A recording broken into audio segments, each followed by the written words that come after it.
আমরা সবাই বিদায় নিয়ে চলে যাব। পৃথিবীতে কেউ কি থাকতে পারবেন? এই যে দুনিয়ার রং তামাশা, বাড়ি গাড়ি, এই কোনো কিছু কি আপনার সাথে যাবে?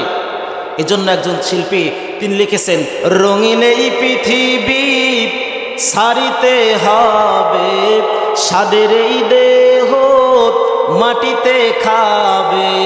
রঙিন এই পৃথিবী সারিতে হবে, স্বাদের এই দেহ মাটিতে খাবে।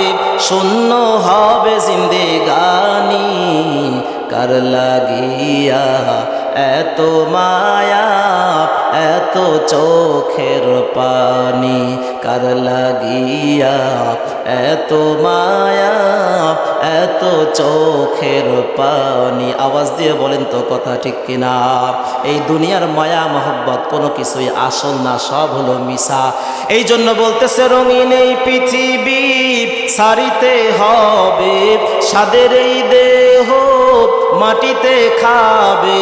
শূন্য হবে জিন্দেগানি, কার লাগিয়া এত মায়া এত চোখের পানি। রে মন কার লাগিয়া এত মায়া এত চোখের পানি। কেউ কাটিবে ঝাড়েরও কাঁচা বাস, কেউ কাটিবে ঝাড়েরও কাঁচা বাস, কেউ আনিবে আতর দানি, কার লাগিয়া এত মায়া এত চোখের পানি। রে মন কার লাগিয়া এত মায়া এত চোখের পানি। আওয়াজ দিয়ে সবাই একবার বলেন না মারহাবা। ওয়া আখিরু দাওয়ানা আনিল হামদুলিল্লাহি রাব্বিল আলামিন। যে কথাগুলো আমি বললাম, বিল কলম নাশহাদু আল্লা ইলাহা ইল্লাল্লাহ ওয়াহদাহু লা শারীকা লাহু ওয়া নাশহাদু আন্না সাইয়্যিদানা ওয়া হাবিবানা ওয়া তাবিবানা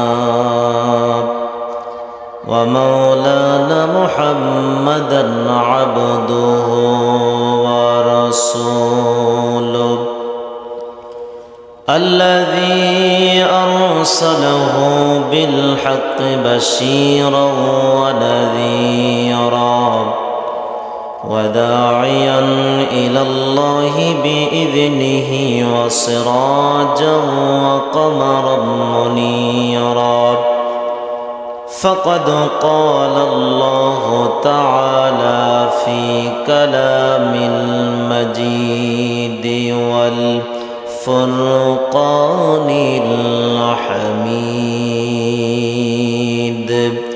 জবান ছেড়ে দিয়ে সকলেই পড়ি আউযু বিল্লাহি মিনাশ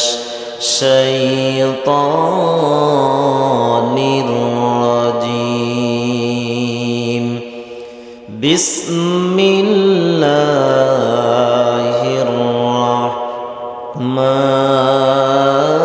রাহমানির রাহিম। الذي خلق الموت والحياة ليبلوكم أيكم أحسن عملا صدق الله العظيم.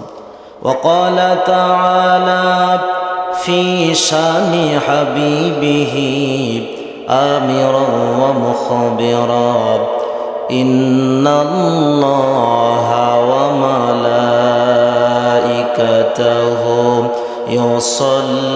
يصلون على النبي يا أيها الذين آمنوا صلوا عليه وسلموا تسليما اللهم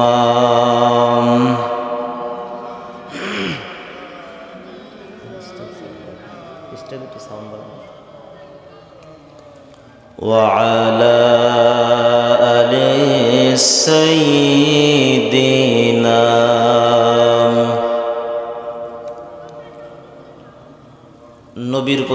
মোহাব্বত ভালোবাসা দিয়ে প্রাণ উজাড় করে সকলেই পড়ি আল্লাহুম্মা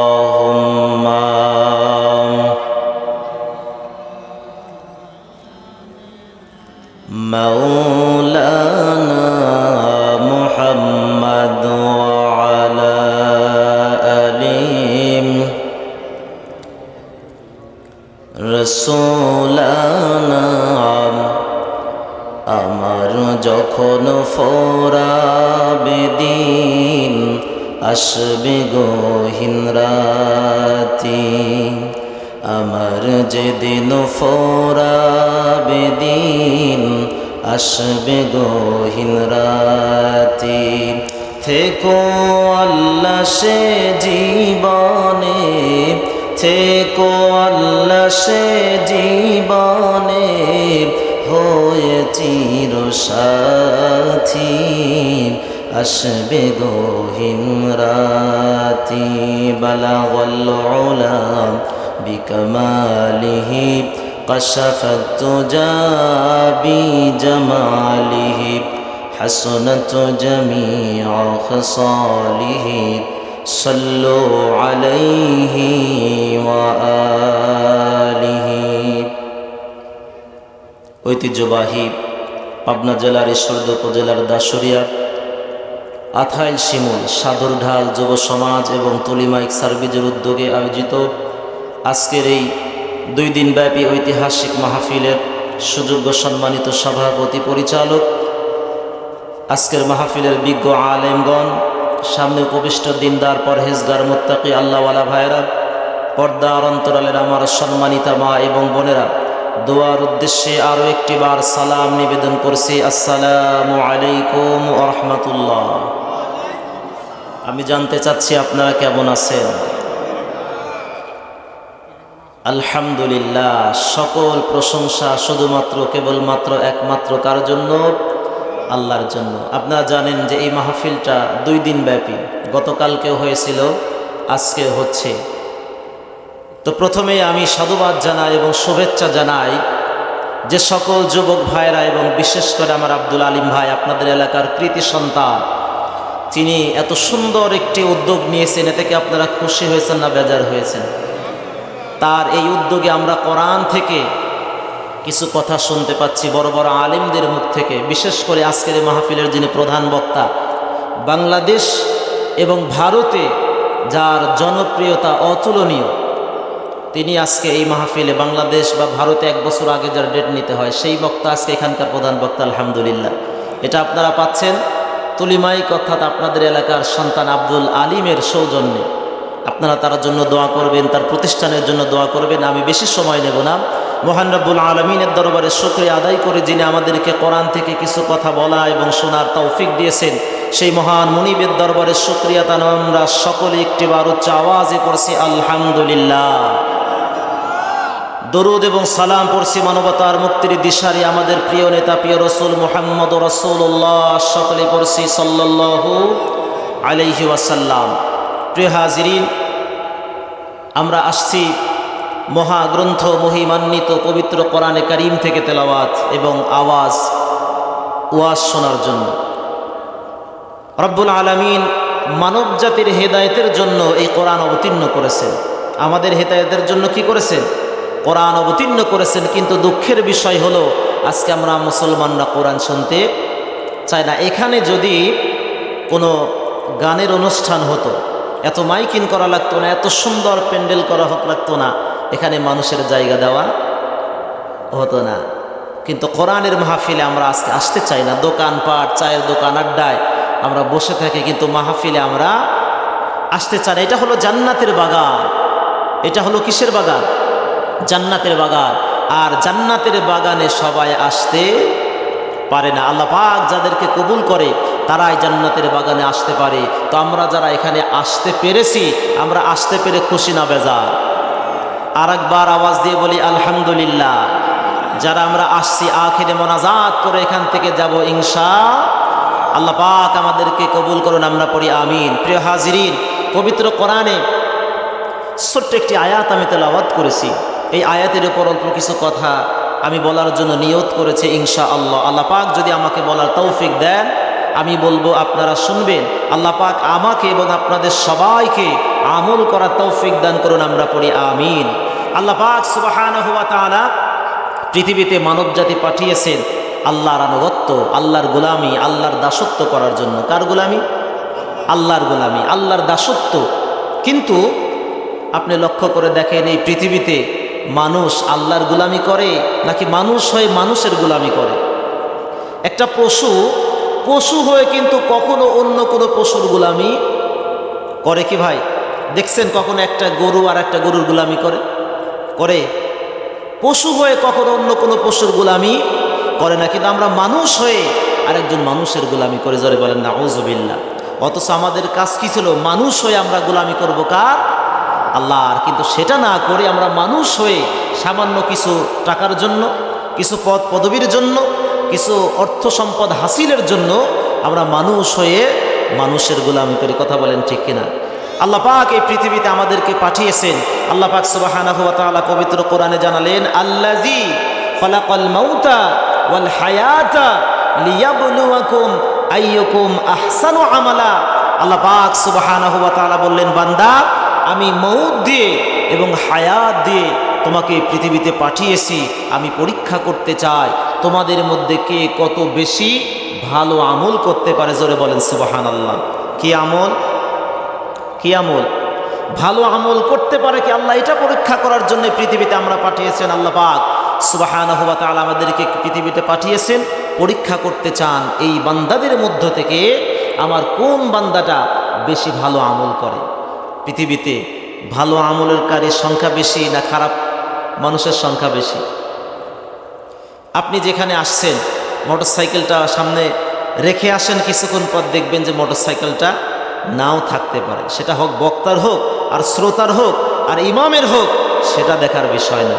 তার মানে বোঝা যাচ্ছে আমাদের দেশে ভালো মানুষের চাইতে খারাপ মানুষের সংখ্যাই বেশি।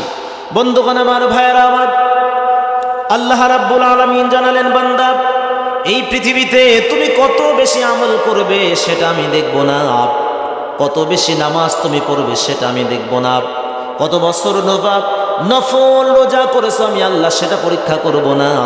আমি আল্লাহ রাব্বুল আলামিন তোমাকে পৃথিবীতে পাঠিয়েছি, আমি পরীক্ষা করতে চাই তুমি কতটুকু ভালো আমল করতে পারো। কি আমল? ভালো আমল বলতে ওই আমলটাকে, এই সমাজে কিছু মানুষ আছে দেখবেন যারা নামাজ পড়ে, কিন্তু তার উদ্দেশ্য হলো মানুষ যেন আমাকে নামাজি বলে। এরকম নামাজি আছে না নাই? দেখবেন নির্বাচনের সময় আসলে মেম্বার সাহেব, চেয়ারম্যান সাহেব অন্য সবাই মসজিদে পাওয়া যায় না, নির্বাচন আসলে সব মসজিদে নামাজে তাকে পাওয়া যায়। কথা বলেন ঠিক কিনা? তার মানে বোঝা গেল ওই যে মেম্বার সাহেব, চেয়ারম্যান সাহেব, এমপি সাহেব, মন্ত্রী সাহেব যাই বলেন না কেন, উনি কিন্তু আল্লাহর সন্তুষ্টির জন্য নামাজে যায় না, উনি যায় মানুষ যেন ওনাকে ভালো বলে। আর আপনারা লক্ষ্য করে দেখবেন, ফজরের নামাজের পরে কিছু মানুষ দেখবেন রাস্তায় হাঁটাহাঁটি করে, আসরের পরে হাঁটাহাঁটি করে, দেখবেন হাতে একটা তসবি ঝোলানো থাকে। থাকে কি থাকে না? হাতে দেখবেন একটা তসবি থাকে, তসবি টেপে আর জিকির করে আর হাঁটে। জিকির করবেন কার জন্য? তসবিটা ঝুলানোর দরকার কি? ওনার নিয়ত ভালো না, ওনার নিয়ত হলো মানুষ যেন আমাকে ভালো বলে। কি বলে? মানুষ যেন আমাকে ভালো বলে, আমি বড় ইবাদত গুজারি। অনেক মানুষ আছে যারা হাজী সাহেব হজ করেছে, তার নিয়ত হলো মানুষ যেন আমাকে আলহাজ বলে ডাকে। কি বলে ডাকে? মানুষ যেন আমাকে আলহাজ বলে ডাকে। এই জন্য উনি হজ করেছেন, তার উদ্দেশ্য হলো মানুষ তাকে ভালো বলবে। রব্বুল আলামিন বলল কিয়ামতের ময়দানে ওই হাজী সাহেব যখন আল্লাহর কাছে বলবে, গো আল্লাহ, দুনিয়াতে আমি হজ করেছিলাম, তুমি তো বলেছিলে ওই হাজী সাহেব যারা হবে তাদের জীবনের সব গুনাহগুলো মাফ হয়ে যাবে, তাহলে আমার আমল নামায় এত গুণ আমি কিভাবে দেখতে পাই? রব্বুল আলামিন বললেন, বান্দারে, দুনিয়াতে তুমি হজ করেছিলে ঠিকই, তবে তোমার নিয়ত ছিল মানুষ তোমাকে হাজী সাহেব বলে ডাকবে।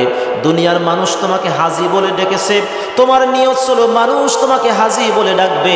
দুনিয়ার মানুষ তোমাকে হাজী বলে ডেকেছে, তুমি তো আমার জন্য হজ করো না, এই জন্য আমার পক্ষ থেকে কোনো পুরস্কার তোমার না।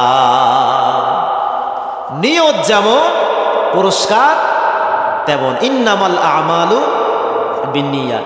বন্ধুগণ আমার, ভাইয়েরা আমার, তাহলে আমার আলোচ্য বিষয় হলো এই পৃথিবীতে রব্বুল আলামিন আমাদেরকে পাঠিয়েছে তার ইবাদত করার জন্য। আর আজকে আমরা আলোচনা করব ইবাদতের মধ্যে আল্লাহর কাছে সবচাইতে প্রিয় যে ইবাদত, সেই ইবাদত নিয়ে আলোচনা করব ইনশাআল্লাহ। এই যত পৃথিবীতে আমরা আমল করি, নামাজ, রোজা, হজ, যাকাত, তাসবিহ, তাহলিল, দান, সদকা, যত আমল আমরা করি না কেন, এই আমলের মধ্যে আল্লাহর কাছে সবচাইতে প্রিয় যে আমল, ওই আমলটা নিয়ে আমরা আজকে আলোচনা করব। রব্বুল আলামিন বিশ্বনবী, তাকে নবুয়ত দিয়েছেন, তার জবান থেকে যত কথা বের হবে তা আমাদের জন্য শরীয়ত। রসুলের জবান দিয়ে যা বের হবে তা আমাদের জন্য শরীয়ত, তা আমাদের জন্য কি? আল্লাহর রসুলের জবান থেকে বিশ্বনবীজি সাল্লাল্লাহু আলাইহি ওয়াসাল্লাম তার পাক জবানে বর্ণনা করেছেন, কিয়ামতের ময়দানে রব্বুল আলামিন সর্বপ্রথম একটা আমল সম্পর্কে বান্দাদেরকে জিজ্ঞেস করবে। কয়টা আমল? আপনি যারা শিক্ষক যারা আছেন, যখন ছাত্রদেরকে প্রশ্ন নেওয়া হয়, আচ্ছা বলেন তো দেখি, যিনি শিক্ষক প্রশ্ন নেয় সবচেয়ে সহজটা আগে ধরে না একটু কঠিনটা আগে ধরে?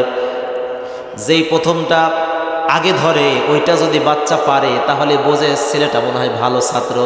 আর প্রথমটাই যদি না পারে তাহলে শিক্ষক কী ভাবে ওই ছাত্রটা?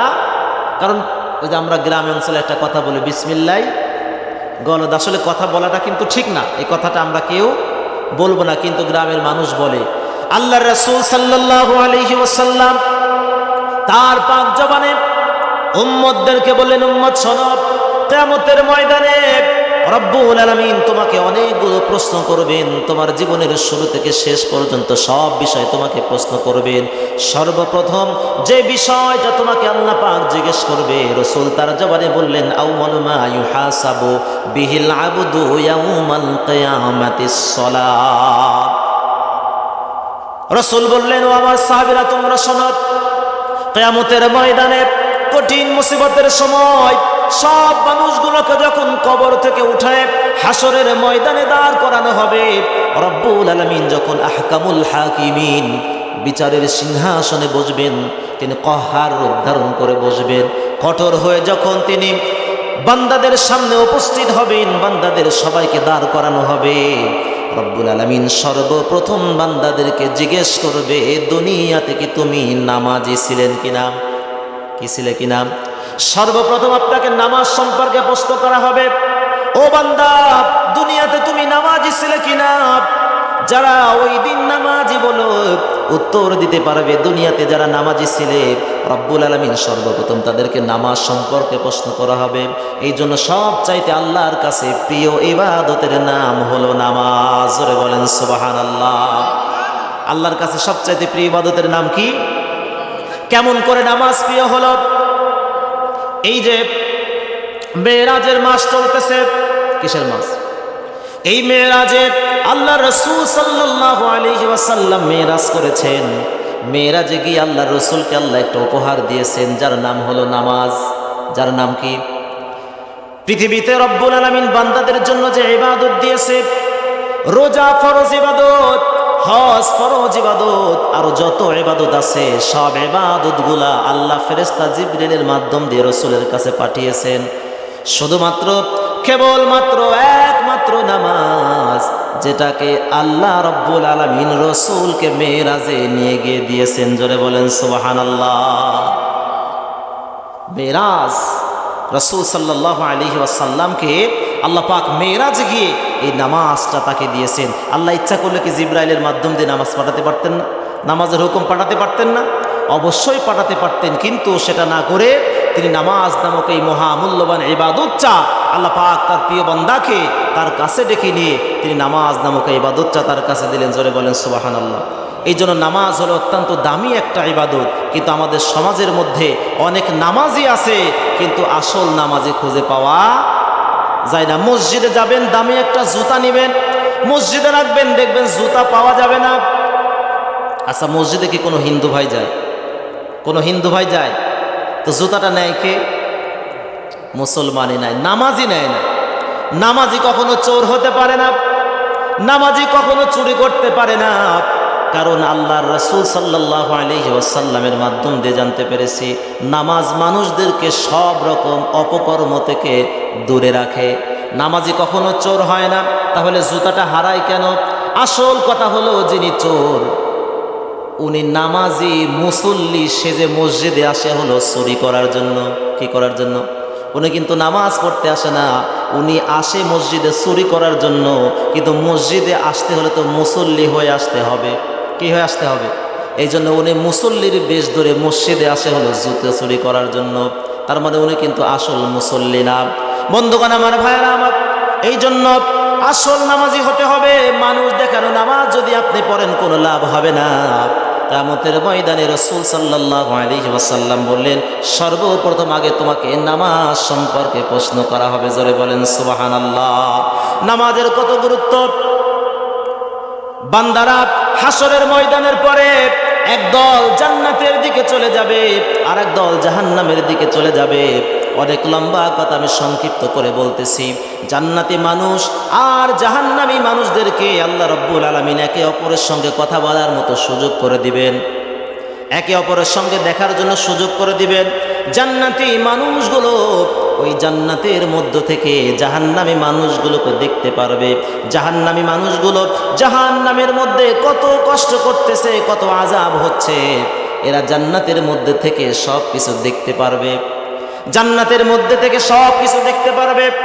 এবার দেখতে থাকার পরে জাহান্নামী মানুষগুলোর এই আযাব, এই কষ্ট দেখার পরে জান্নাতি মানুষগুলো চিনতে পারবে এরা তো আমার এলাকার অমুক ভাই, আজকে দেখে জাহান্নামের মধ্যে পড়তেছে, কষ্ট করতেছে, আযাবের মধ্যে পড়তেছে। হাদিসের মধ্যে, তাফসীরের মধ্যে এসেছে রব্বুল আলামিন জান্নাতি মানুষগুলোকে যখন জাহান্নামী মানুষগুলোকে দেখার সৌভাগ্য দিবে, তারা যখন দেখতে পারবে, এবার জান্নাতি মানুষগুলো ডেকে ডেকে ওই জাহান্নামী মানুষগুলোকে ডাক দিয়ে বলবে, ও আমার ভাইরা, আজকে তোমরা কেন জাহান্নামে এসেছো? মা সালাকাকুম ফি সাকর। জান্নাতি মানুষগুলো জান্নাতের মধ্য থেকে ডাক দিয়ে বলবে, ও আমার ভাইরা, এই সাকর নামক দোজখের মধ্যে তোমরা কেন এসেছো? দুনিয়াতে তোমরা আমাদের সঙ্গে চলাফেরা করতাম, আমাদের সঙ্গে ব্যবসা বাণিজ্য করতাম, হাট বাজার করতাম, আমাদের সঙ্গে রাজনীতি করেছো, সব কিছু তো আমাদের সঙ্গে করেছো, আজকে তোমরা কেন জাহান্নামের মধ্যে এসেছো? জান্নাতি মানুষগুলো যখন এই প্রশ্ন করবে, জাহান্নামী মানুষগুলো জাহান্নামের মধ্যে থেকে উত্তর দেবে।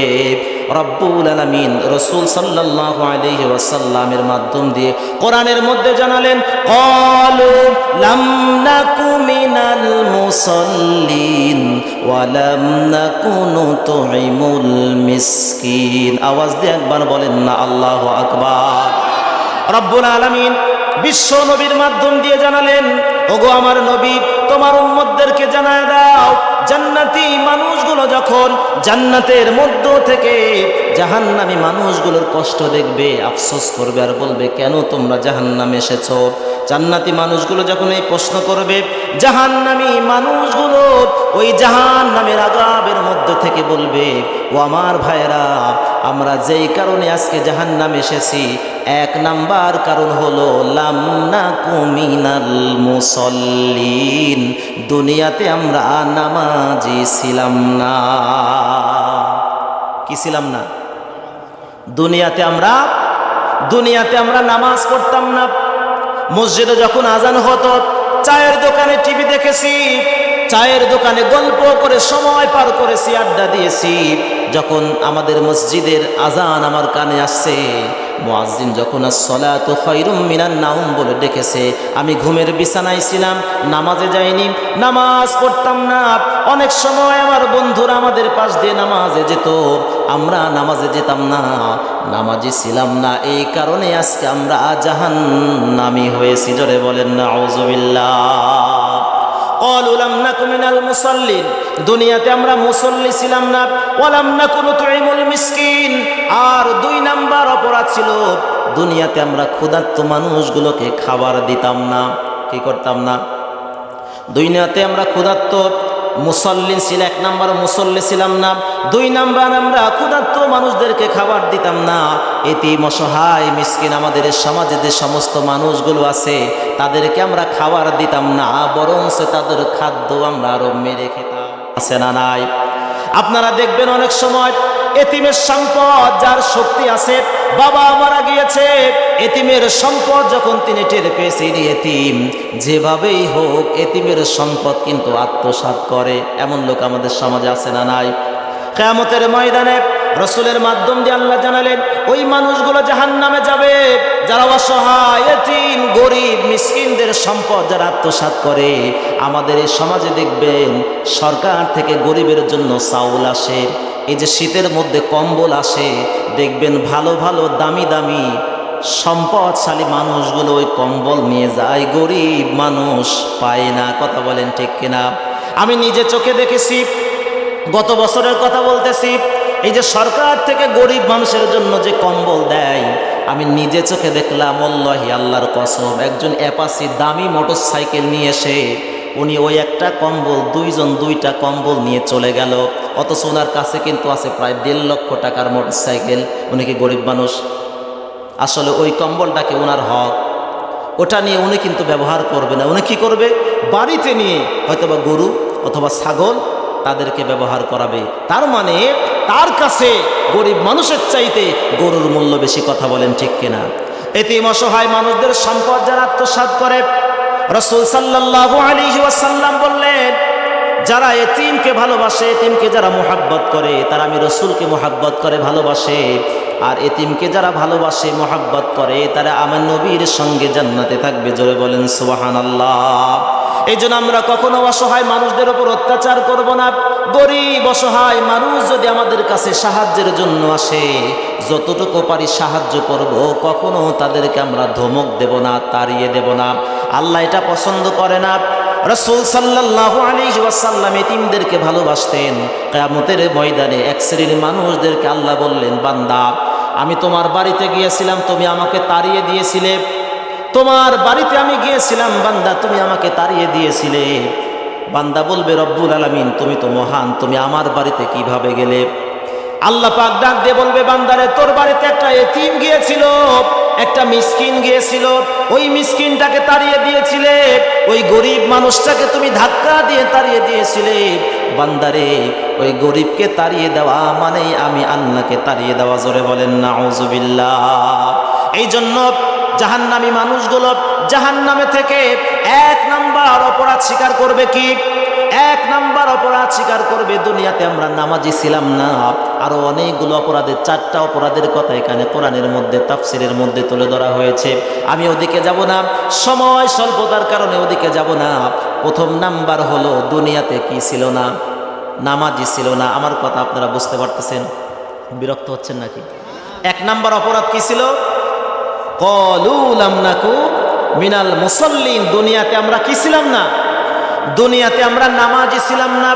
এই নামাজের এত দাম, নামাজের এত গুরুত্ব, রাসূল সাল্লাল্লাহু আলাইহি ওয়াসাল্লাম বলেছেন, যার মধ্যে নামাজ নাই তার মধ্যে দিন নাই, ইসলাম নাই। কথা বলেন ঠিক কিনা?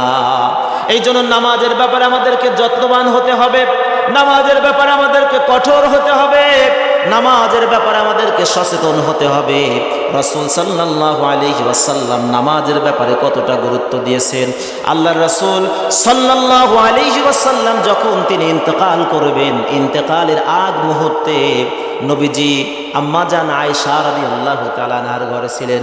ওই সময় একেবারে বিদায় লগ্নে রাসূল আমার ছেলের কথা চিন্তা করলেন না, বিবি আত্মীয় স্বজন কারো কথা বললেন না।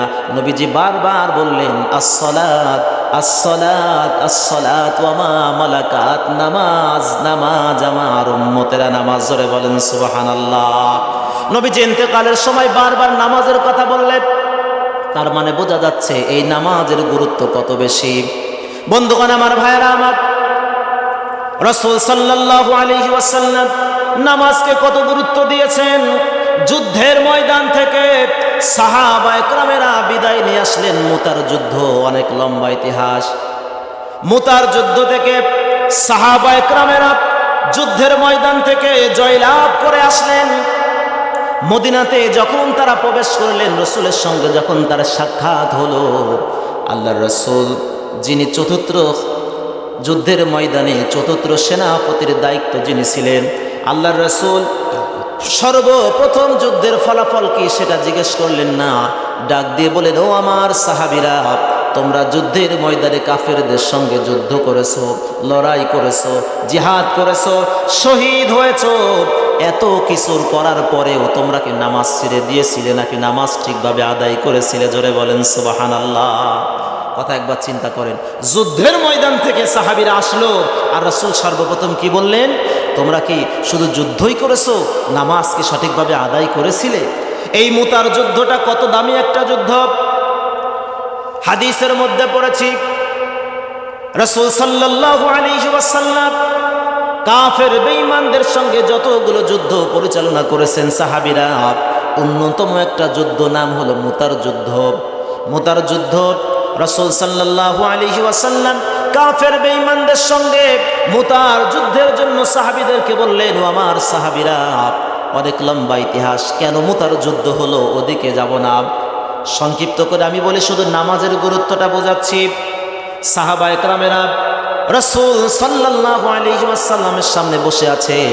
আল্লাহর নবী ডাক দিয়ে বলেন, ও আমার সাহাবীরা, মুতার প্রান্তরে যেতে হবে, কাফের বেঈমানদের সঙ্গে লড়াই করতে হবে, ইসলামের পতাকাকে এই পৃথিবীর জমিনে উজ্জীর্ণ করতে হবে।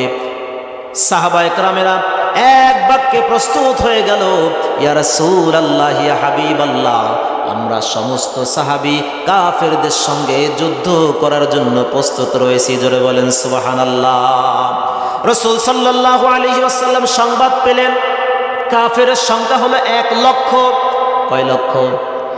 1 লক্ষ কাফের, আর সাহাবীর সংখ্যা মাত্র 3000। রাসূল সাল্লাল্লাহু আলাইহি ওয়াসাল্লাম বললেন, ও আমার সাহাবীরা, 1 লক্ষ রোমান সৈন্যরা তৎকালীন পাওয়ারফুল অস্ত্র শস্ত্র নিয়ে তারা রেডি হয়ে আছে। ইসলামের বিরুদ্ধে যুদ্ধ করবে তারা, কোরআনের বিরুদ্ধে যুদ্ধ করবে তারা, রাসূলের বিরুদ্ধে যুদ্ধ করবে তারা। 1 লক্ষ সৈন্যবাহিনী প্রস্তুত হয়ে আছে। সাহাবীর সংখ্যা মাত্র 3000। কয় হাজার? সাহাবীর সংখ্যা মাত্র 3000, আর কাফের সংখ্যা কত? আচ্ছা, 3000 বেশি নাকি 1 লক্ষ বেশি? কত বেশি? কত বেশি? মাত্র 3000, আর ওদিকে কত? 1 লক্ষ কাফের। শুধু কাফের না, তদানীন্তন নামি দামি সবচেয়ে বড় বড় পাওয়ারফুল ওই যুগের যে সমস্ত পাওয়ারফুল অস্ত্র শস্ত্র, সেগুলো নিয়ে তারা প্রস্তুত হয়ে আছে। আর সাহাবীদের কাছে দামি কোনো অস্ত্র নাই, তবে তাদের কাছে সবচাইতে যে দামি যে অস্ত্র ছিল সেটা হলো আল্লাহ এবং রসুলের প্রতি একনিষ্ঠ ঈমান। জোরে বলেন সুবহানাল্লাহ। সাহাবীদের কাছে সবচাইতে দামি অস্ত্র ছিল ঈমান। এই ঈমানের বল নিয়ে সাহাবা একরামেরা যুদ্ধের ময়দানে ঝাঁপিয়ে পড়েছে। হাদিসের মধ্যে এসেছে কাফের বেঈমানেরা লক্ষ লক্ষ সৈন্য বাহিনী এসে যুদ্ধের ময়দানে প্রস্তুত হয়ে আছে। আর কয়েকজন সাহাবীরা যুদ্ধের ময়দানে গিয়ে শুধুমাত্র ঈমানি শক্তি নিয়ে নারায়ে তাকবীর বলে, আল্লাহু আকবার বলে যখন তারা ঈমানি শক্তি নিয়ে স্লোগান দিয়েছে, লক্ষ লক্ষ কাফেরেরা অস্ত্র ফেলে পালিয়ে যেতে বাধ্য হয়েছে। জোরে বলেন সুবহানাল্লাহ। সাহাবা একরামদের কাছে তদানীন্তন দামি কোনো অস্ত্র ছিল না, তাদের কাছে ছিল হলো আল্লাহর মুহাব্বত, আল্লাহর ভালোবাসা, রসুলের মুহাব্বত, রসুলের ভালোবাসা, আর ইসলামের প্রতি অবিচল ভালোবাসা। তাদের একনিষ্ঠ ঈমান ছিল। এই ঈমান নিয়ে তারা লক্ষ কাফেরদের সঙ্গে লড়াই করেছে। জোরে বলেন সুবহানাল্লাহ। আল্লাহ রসুল ডাক দিয়ে বলবো, আমার সাহাবীরা, মুতার প্রান্তরে লড়াই করতে যেতে হবে, ইসলামের পতাকা নিয়ে যুদ্ধের ময়দানে নামতে হবে, কাফেরদের সঙ্গে যুদ্ধ করতে হবে। তাদের কাছে নামি দামি অস্ত্র আছে। সমস্ত সাহাবীরা প্রস্তুত হয়ে গেল। 3000 সাহাবী প্রস্তুত হয়ে গেল। আল্লাহ রসুল ডাক দিয়ে বললেন, আমার সাহাবীরা, যুদ্ধের ময়দানে যেতে হলে সেনাপতি দরকার, নেতা দরকার। কি দরকার? আমার কথা বুঝতেছেন আপনারা? কষ্ট হচ্ছে? রসুল ডাক দিয়ে বললেন, সাহাবীরা, যুদ্ধের ময়দানে যেতে হলে সেনাপতি দরকার। রাসূল সাল্লাল্লাহু আলাইহি ওয়াসাল্লাম ডাক দিয়ে বললেন, ও আমার সাহাবীরা, আজকের এই মুতার যুদ্ধে 1 নাম্বার সেনাপতি হিসেবে আমার পালক পুত্র যায়েদ ইবনে হারিসকে আমি রাসূল নিয়োজিত করলাম। সুবহানাল্লাহ। 1 নাম্বার সেনাপতি রাসূলের পালক পুত্র যায়েদ বিন হারিস। রাসূল আমার ডাক দিয়ে বলল, আমার সাহাবীরা, প্রথম নাম্বার সেনাপতি যদি ইন্তেকাল করে, শহীদ হয়ে যায়, দ্বিতীয় সেনাপতির দায়িত্ব পালন করবে আমার চাচাতো ভাই জাফর ইবনে আবি তালেব দ্বিতীয় সেনাপতির দায়িত্ব পালন করবে। রাসূল আমার ডাক দিয়ে বললে, সাহাবীরা, দ্বিতীয় সেনাপতি যদি শহীদ হয়ে যায়, তৃতীয় সেনাপতি হিসেবে দায়িত্ব পালন করবে আমার সাহাবী আব্দুল্লাহ ইবনে রাওয়াহা। জোরে বলেন সুবহানাল্লাহ। যুদ্ধের ময়দানে সেনাপতি লাগে একজন। কয়জন? একজন সেনাপতি লাগে। রাসূল বললেন, কয়জনের কথা? 3 জনের কথা। 3 জন সাহাবী এক বাক্যে রাজি, ইয়া রাসূলুল্লাহ লাব্বাইক, আমি হাজির। রাসূল সাল্লাল্লাহু আলাইহি ওয়াসাল্লাম 3 জনকে বললেন, ও আমার সাহাবীরা, তোমরা নিজ নিজ বাড়িতে চলে যাও। তোমাদের বাড়িতে বিবি, মা বাবা, আত্মীয় স্বজন যারা আছে তাদের থেকে বিদায় নিয়ে আসো, যুদ্ধের ময়দানে যেতে হবে। ওই 3 জন সাহাবী বুঝতে বাকি রইল না, আমরা যুদ্ধের ময়দানে শহীদ হয়ে যাব। জোরে বলেন সুবহানাল্লাহ। কারণ রাসূলুল্লাহ নিজের ইচ্ছায় কোনো কথা বলেন না। রাসূল বললেন, প্রথম সাহাবী যদি শহীদ হয়ে যায়, প্রথম সেনাপতি যদি শহীদ হয়ে যায়, দ্বিতীয় সেনাপতি যদি শহীদ হয়ে যায়, তৃতীয় সেনাপতি। তার মানে সাহাবীরা বুঝলো এই 3 জন অবশ্যই আমরা শহীদ হয়ে যাব। জোরে বলেন সুবহানাল্লাহ। আচ্ছা, আমরা যদি হতাম, বলেন তো, আমরা কি যুদ্ধের ময়দানে কেউ যেতাম? আমরা যদি জানি ওখানে আমরা গেলে মারা যাব, আমরা কেউ যাব? কেউ যাব না। প্রিয় বন্ধুগণ, আমার ভাইয়েরা আমার, প্রথম নাম্বার সেনাপতি রাসূল সাল্লাল্লাহু আলাইহি ওয়াসাল্লামের পালক পুত্র যায়েদ ইবনে হারেস ডাক দিয়ে বলেন, ইয়া রাসূলুল্লাহ, ইয়া হাবিবাল্লাহ, হুজুর, আপনি আমার পিতা আর আমার আম্মা আয়েশা ঘরের মধ্যে আছে। আপনি আমার পিতা, আপনি আমার রাসূল, আপনি আমার অভিভাবক, আপনি আমাকে অর্ডার করেছেন। আর আমার আম্মা আয়েশা সিদ্দিকা ঘরের মধ্যে শুনেছে। আমার তো অনুমতি নেওয়ার জন্য আর কারো কাছে যাওয়ার প্রয়োজন নাই। জোরে বলেন সুবহানাল্লাহ। আল্লাহর রাসূলের সাহাবী জাফর ইবনে আবি তালেব বিবির কাছে মাপ চাইলেন। স্ত্রী ডাক দিয়ে বলল, গো আমার প্রাণের স্বামী, আপনি যুদ্ধের ময়দানে যাবেন, কোনো আপত্তি নাই। কোরআনের জন্য ময়দানে যাবেন, ইসলামের জন্য ময়দানে যাবেন, কোনো আপত্তি নাই। জাফরের স্ত্রী হাত তুললেন, আল্লাহর কাছে দোয়া করলেন, রব্বুল আলামিন, আমার স্বামী জাফরকে যুদ্ধের ময়দান থেকে গাজী বানাইয়া আমার বাড়িতে ফিরাইয়া দিও। স্ত্রী দোয়া করলে, আল্লাহ, আমার স্বামীকে যুদ্ধের ময়দান থেকে গাজী করে, শহীদ না করে জীবিত অবস্থায় আমার বাড়িতে ফিরাইয়া দিও। সঙ্গে সঙ্গে হযরতে জাফর তরবারির উল্টা পিঠ দিয়ে স্ত্রীর হাতের উপর আঘাত করলেন। আর বিবিরে বললেন, বিবি, ও উল্টা দোয়া করো না, তোমার উল্টা দোয়া কবুল হবে না। যেহেতু বিশ্বনবী আমাকে বলেছেন দ্বিতীয় সেনাপতি যদি শহীদ হয়ে যায়, অবশ্যই আমি শহীদ হয়ে যাব, এতে কোনো সন্দেহ নেই। কারণ আমি আমার নাকের মধ্যে আল্লাহর জান্নাতের সুঘ্রাণ পাইতেছি। জোরে বলেন সুবহানাল্লাহ। জাফর ইবনে আবি তালেব স্ত্রী থেকে বিদায় নিলেন। বিদায় নেওয়ার পরে বাড়ি থেকে রওনা দিয়েছেন। স্ত্রী কাঁদতেছে, ছোট্ট ছোট্ট 2টা বাচ্চা ছিল, তারাও হাও মাও করে কাঁদতেছে। তিনি একটাবারও পিছনের দিকে তাকালেন না, তিনি সোজাসুজি রাসূলের দরবারের দিকে রওনা হয়ে গেলেন। তৃতীয় নাম্বার সাহাবী আব্দুল্লাহ ইবনে রাওয়াহা, তিনি দৌড়ে চলে গিয়েছেন বাড়িতে গিয়ে বাড়ির দরজায় সালাম দিলেন, কড়া নাড়ালেন। ঘরের মধ্য থেকে সালামের আওয়াজ আসলো। আব্দুল্লাহ ইবনে রাওয়াহা লক্ষ্য করে দেখে তার স্ত্রী ঘরের মধ্যে বসে কোরআন তেলাওয়াত করতেছে। জোরে বলেন সুবহানাল্লাহ।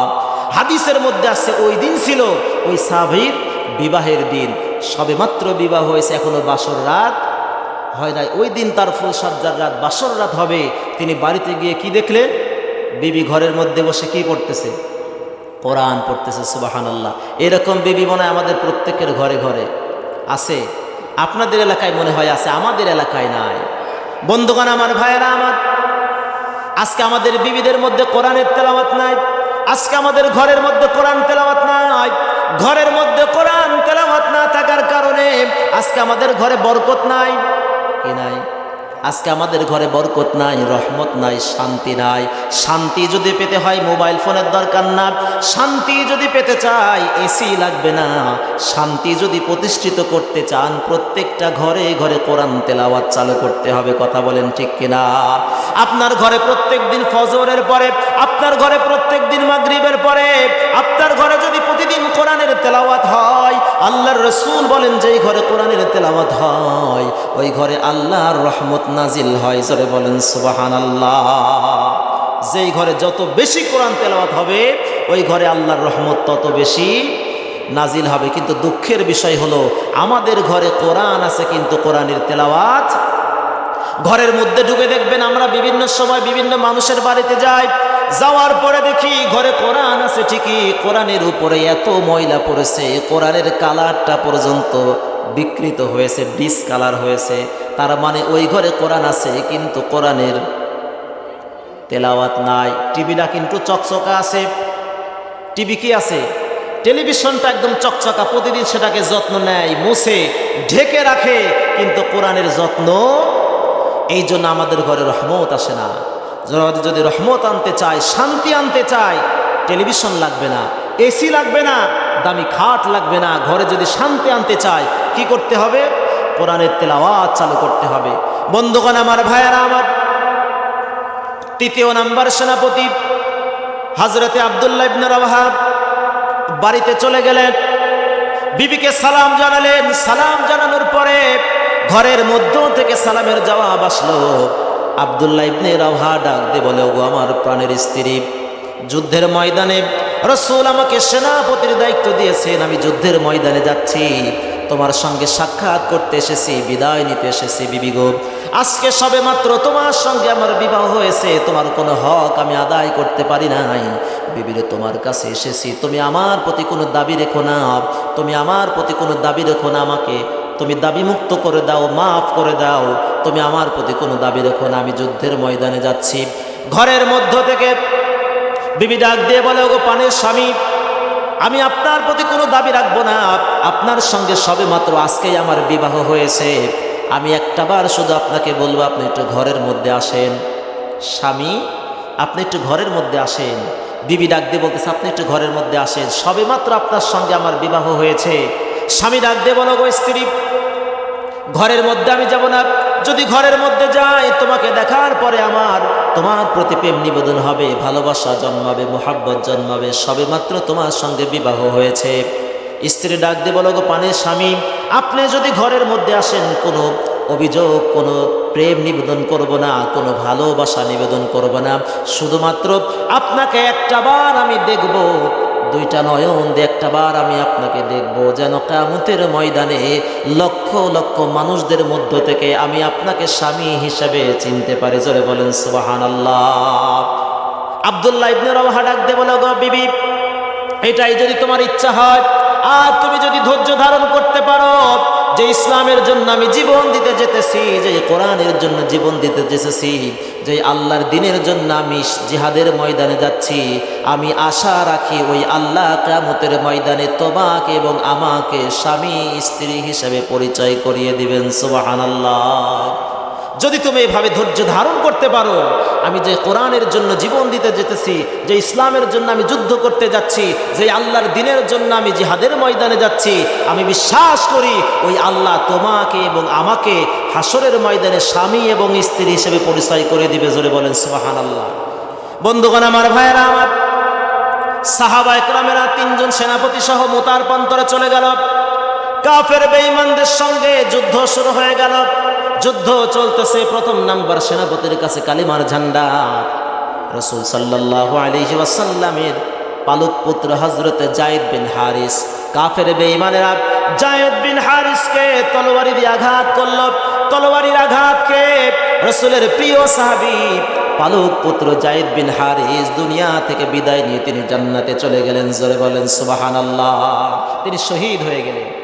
প্রথম নাম্বার সাহাবী সেনাপতি যখন শহীদ হয়ে গেল, দ্বিতীয় সেনাপতি রাসূল সাল্লাল্লাহু আলাইহি ওয়াসাল্লামের চাচাতো ভাই জাফর ইবনে আবি তালিব, তার হাতে যখন কালিমার ঝান্ডা চলে গেল, হাদিসের মধ্যে এসেছে রাসূল সাল্লাল্লাহু আলাইহি ওয়াসাল্লামের এই সাহাবী ইসলামকে এত ভালোবাসতো, কোরআনকে এত ভালোবাসতো, আল্লাহকে এত মুহাব্বত করতো, ইসলামকে এত ভালোবাসতো, তিনি যখন কালিমার ঝান্ডাটা হাতে নিলেন, কাফের বেঈমানেরা এসে ওই সাহাবীর ডান হাতের উপর একটা আঘাত করলো, ডান হাতটা কেটে পড়ে গেল।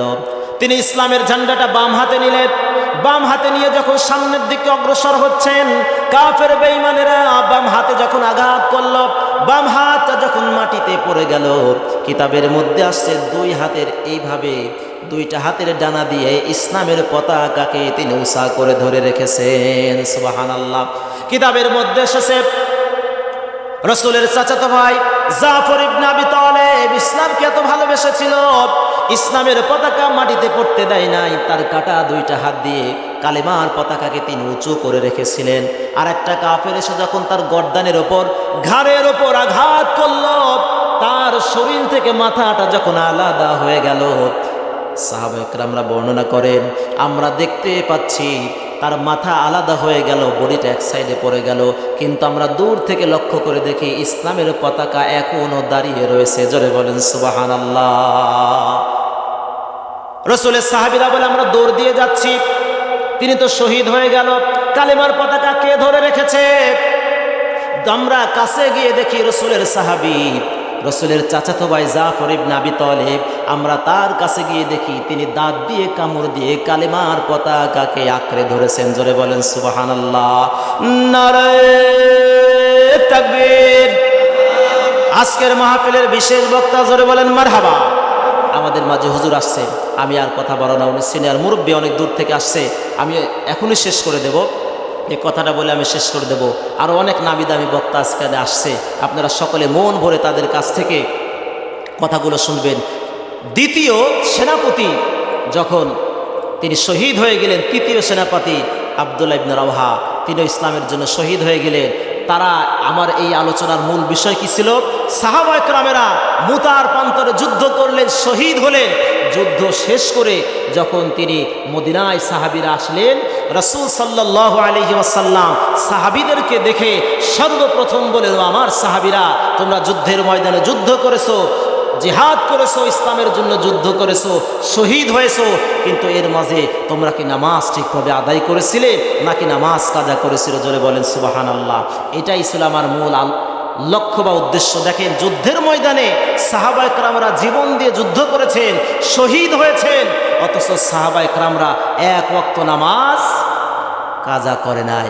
অথচ আমরা ভালো মানুষ, মসজিদের পাশে বসে আছি, মসজিদের পাশে বসে আছি, অথচ আমরা নামাজে, এরকম মানুষ আছে মসজিদের পাশে বসে আছে কিন্তু নামাজে যায় না। মসজিদের পাশ দিয়ে আজান হয়েছে, মসজিদের পাশ দিয়ে হেঁটে যায়, কিন্তু নামাজে যায় না।